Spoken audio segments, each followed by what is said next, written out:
This video shows how to install Yanhua ACDP lock fastening interface board.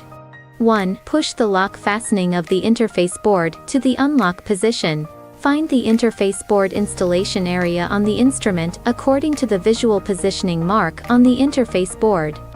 2. Find the correct positioning holes of D1, D2, D3, and D4 on the instrument. 3. Check that the D1 and D2 positioning pins are completely aligned with the D1 and D2 positioning holes of the instrument, and ensure that the PCB lock buckle is completely aligned. 4. Finger down pressure interface board. Push the PCB lock buckle to the locked position to lock the interface board.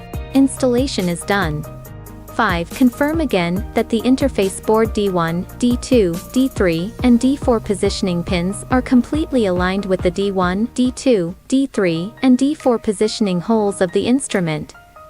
Yanhua MQB interface board has the advantages of compact size, precise pin positioning, easy installation, pin connection is firm and stable, not easy to loosen, and safer data reading and writing. Thank you for watching.